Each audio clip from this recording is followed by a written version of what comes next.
Hello and good morning, everyone. My name is Yugal Vijay Bhaisare, lecturer in Mechanical Engineering Department from NIT Polytechnic Nagpur. मैं आप सभी का स्वागत करता हूँ लेक्चर नंबर 49 में।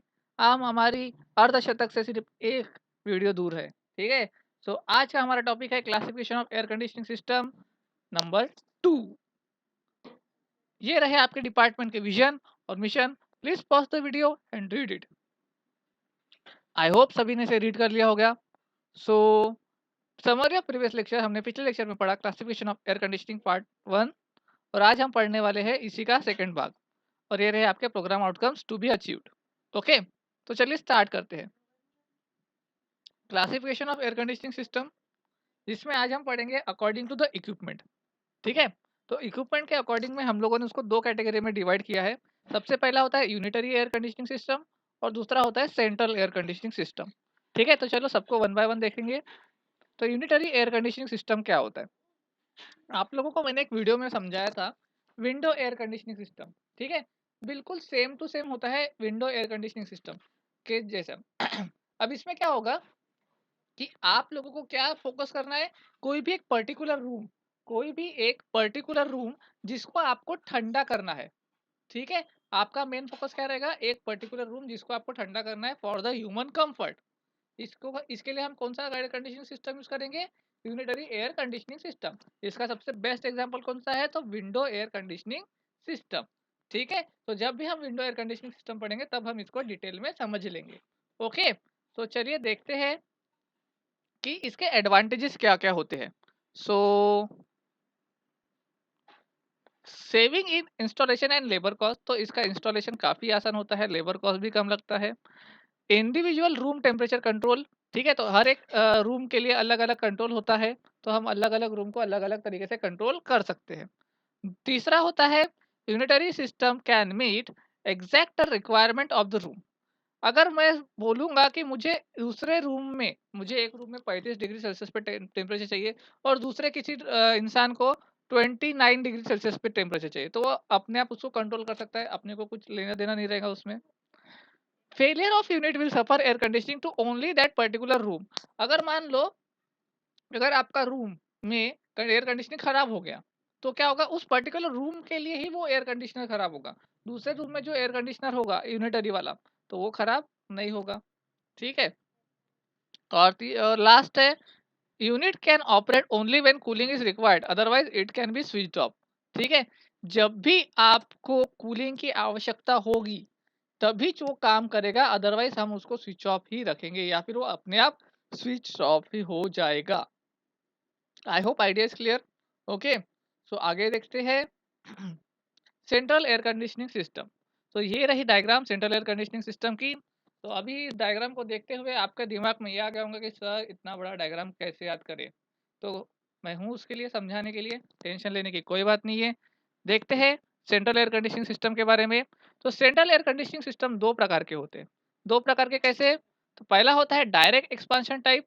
डायरेक्ट एक्सपांशन टाइप में क्या होता है, ये दिख रहा है आपको इस डायग्राम में, compressor, condenser, expansion wall, chiller. Chiller यानी यहाँ पे इवोपरेटर होता है, ठीक है, आपका इवोपरेटर यहाँ पे समझ लो।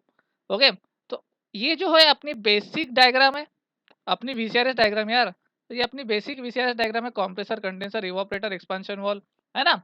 तो ये इसके थ्रू में क्या होता है, यहाँ पर एक्सपांशन हो रहा है। एक्सपांशन कहाँ से हो रहा है, देखो, एक्सपांशन होने के बाद में ये जो इवोपरेटर है, इवोपरेटर से डायरेक्टली क्या हो जाएगा, आपके रूम में जो है वो एयर को हम लोग स्प्रेड कर देंगे। डायरेक्टली आपके रूम में क्या करेंगे, हम लोग एयर को स्प्रेड कर लेंगे। ये हो गया डायरेक्ट एक्सपांशन टाइप। ये क्या कर रहा है, आपके रूम की हवा को ही ले रहा है और आपके रूम में ही फेंक रहा है। ठीक है, इसमें कंप्रेसर मोटर लगी रहेंगी और कंडेंसर को ठंडा करने के लिए यहाँ पे कंडेंसर पंप और कंडेंसर वाटर इनलाइन लगी रहेंगी। ठीक है, यहाँ पे ये चिलर विलर जो दिख रहा है आपको, ये सब कुछ भी नहीं रहेगा। डायरेक्टली क्या करेगा वो, आपके रूम के लिए से एयर लेगा, आपके रूम को ठंडा करके, उसी एयर को ठंडा करके आपके रूम में फेंक देगा। ठीक है, ये हो गया आपका direct expansion type central air conditioning system. दूसरा जो होता है वो होता है direct type, indirect type chilling system. ठीक है, तो चिलिंग सिस्टम को देख लेते हैं। सबसे पहले हम लोग एक काम करते हैं, इसको रफ कर लेते हैं। ठीक है, अरे भैया रफ कैसे होगा, इरेजर। ओके, तो इसको हम लोग रफ कर लेते हैं। चलो, बहुत बढ़िया। सो देखते हैं इनडायरेक्ट टाइप चिलिंग सिस्टम। अब इनडायरेक्ट टाइप चिलिंग सिस्टम में 3 यूनिट्स होते हैं। 3 अलग-अलग यूनिट्स होते हैं, ठीक है? ध्यान में रखना। पहला जो यूनिट होता है आपका सिंपल विचार सिस्टम वाला, जिसमें होता है कंप्रेसर, कंडेंसर, एक्सपांशन वाल्व और चिलर। चिलर क्या होता है आप लोगों को यूनिट नंबर 2 में अच्छे से समझा दिया है मैंने। डीएक्स टाइप चिलर होता है और एक टाइप चिलर होता है, ठीक है? वो मुझे याद नहीं आ रहा, आप लोग ध्यान में रख लीजिएगा, ठीक है? पढ़ लीजिएगा।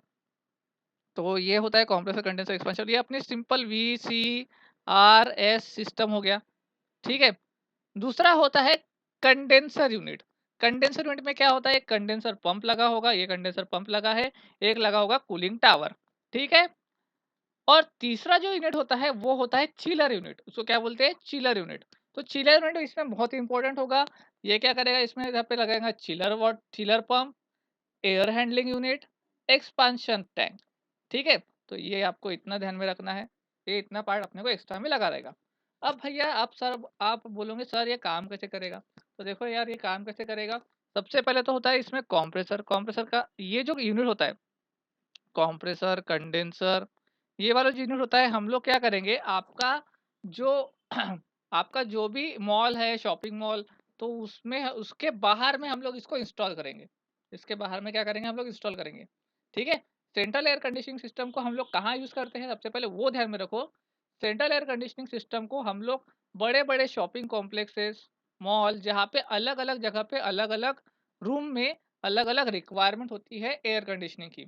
या फिर मान लो बड़ा-सा होटल है, जहाँ पे हर एक रूम में अलग-अलग एयर कंडीशनिंग सिस्टम की आवश्यकता है, तो हम लोग क्या करेंगे, central air conditioning system use करेंगे, ठीक है? तो आपका कंप्रेसर और कंडेंसर जो होता है, ये होता है बाहर का यूनिट हो गया, ठीक है? मतलब आपके मॉल के बाहर रखेंगे, और बाकी जितना भी ये यूनिट है, वो पूरा का पूरा आपके एक अंदर, आपके मॉल के अंदर में रहेगा, जिसका एक कहीं तो भी आप लोग सेंटर में क्या करोगे, एक आप उसको क्या बोलेंगे, एक यूनिट बना के रखोगे, जहाँ से आप लोग इसको कंट्रोल करोगे, है ना? तो देखो अभी ये क्या काम करेगा, कंप्रेसर से आपकी जो एयर है उसको कंप्रेस कर लेंगे, कंडेंसर से उसको क्या होंगे, उसको कंडेंस करेंगे। तो कंडेंस कैसे करेंगे, तो देखो यहाँ पर जो है आपका कूलिंग टावर लगा है। क्या लगा है, कूलिंग टावर। कूलिंग टावर में क्या होगा, आपका कुछ एयर पानी जो है उसमें स्प्रे करेंगे, तो वहां से जो कंडेंसर से वाटर आएगा वो क्या करेंगे, हम लोग कंडेंसर में भेजते रहेंगे। अब कंडेंसर में हम लोग क्या कर रहे हैं, पानी भेज रहे हैं, तो उसकी वजह से आपकी एयर जो होंगी वो क्या होंगी, ठंडी होंगी और ह्यूमिडिफाइड हो जाएंगी, है ना? समझ में आ रहा है? ठंडी हो गई और ह्यूमिडिफाइड होंगी। अब उसमें अगर वो वाटर में क्रिएट हो जाता है, अगर मान लो यहाँ पे कुछ अमाउंट ऑफ एयर जो है वाटर में क्रिएट हो गई, तो हम लोग क्या करेंगे, उसको कंडेंसर पंप क्या करेगा, उसको खींच लेगा, उसको क्या करेगा, खींच लेगा और कहाँ डाल देगा, वापस से कंडेंसर आपके कूलिंग टावर में डाल देगा। कहाँ डाल देगा, cooling water line, cooling tower में क्या करेगा, उसको डाल देगा। तो ये हो गया आपका कंडेंसर का काम। इतना ध्यान में आ गया। उसके बाद क्या लगा होता है भैया अपना, उसके बाद लगा होता है अपना एक्सपांशन वॉल। एक्सपांशन वॉल क्या करेगा, उसका प्रेशर रिड्यूस करेगा, कितना अमाउंट में आपको चाहिए आपका एयर, उसको डिसाइड करके आपको भेज देगा। कहाँ भेजेगा, तो भैया उसको हम लोग भेजेंगे कहाँ पे, चीलर में भेजेंगे। कहाँ भेजेंगे उसको, चीलर में भेजेंगे। चीलर क्या करेगा, तो चीलर क्या करेगा, इसके आसपास में जो होता है वाटर लाइन होती है। क्या होती है, वाटर लाइन। आप लोगों को चिलर समझाया था मैंने, एक तरफ से वाटर आएगी, एक तरफ से एयर आएगी, है ना? तो वाटर और एयर आएगी, तो उसकी वजह से क्या होगा, आपका जो एयर है वो क्या होगा, ठंडा हो जाएगा। आपका एयर क्या हो जाएगा, ठंडा हो जाएगा। तो वो एयर जो रहेगी आपकी, उसको क्या करेगा, एक चिलर पंप लगा रहेगा।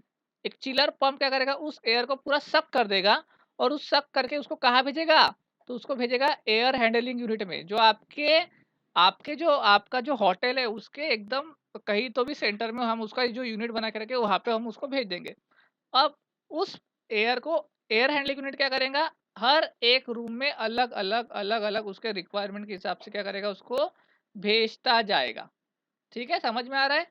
एयर हैंडलिंग यूनिट का काम क्या रहेगा, कौन से रूम में कौन से रिक्वायरमेंट है, उस हिसाब से उसको एयर को क्या करेगा, वो भेजते जाएगा।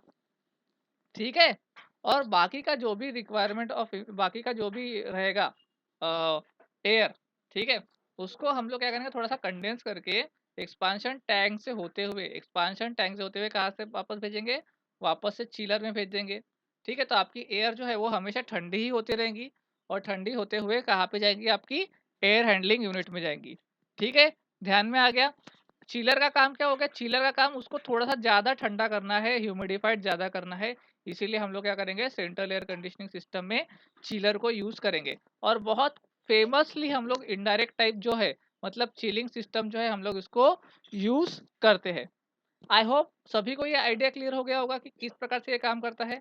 सिंपल है यार, 3 यूनिट है। सबसे पहले आपका वीसीआरएस सिस्टम, कंडेंसर यूनिट और तीसरा क्या है आपका चिलर यूनिट।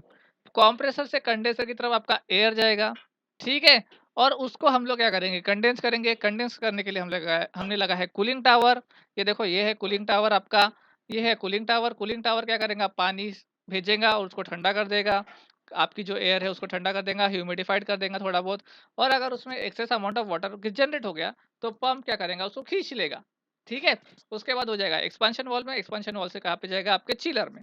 चिलर का काम क्या रहेगा, वो आपकी जो एयर आ रही है उसमें थोड़ा-सा आप क्या करेगा एक तरफ से वाटर के ट्यूबलेट्स उसमें घूमते हुए रहेंगे, है ना? वाटर के ट्यूबलेट्स घूमते हुए रहेंगे जिसकी वजह से क्या होगा आपके एयर और भी ज़्यादा ठंडी हो जाएँगी, है ना? आपके ठंडी हो गई तो उस एयर को क्या करेगा चिलर का पंप जो है वो सक कर लेगा। और सक करने के बाद क्या करेंगे हम लोग उसको एयर हैंडलिंग यूनिट में डाल देंगे। एयर हैंडलिंग यूनिट क्या करेगा आपके रूम में अलग-अलग जितनी भी रिक्वायरमेंट है उसके हिसाब से उसको भेज देगा। और जो भी बाकी की बची हुई एयर होगी उसको वापस से एक्सपेंशन टैंक के थ्रू हम लोग वापस चिलर में डाल देंगे। सिंपल है, समझ में आ गया होगा। अगर नहीं समझ में आ गया तो फिर से एक बार इस वीडियो को देख लीजिए। आगे बढ़ते हैं। तो यूनिट आउटकम्स अचीव हमने देखा classification of air conditioning systems, हमने डिस्क्राइब किया यूनिटरी और सेंट्रल एयर कंडीशनिंग सिस्टम को। और ये रहे आपके प्रोग्राम आउटकम्स अचीव्ड।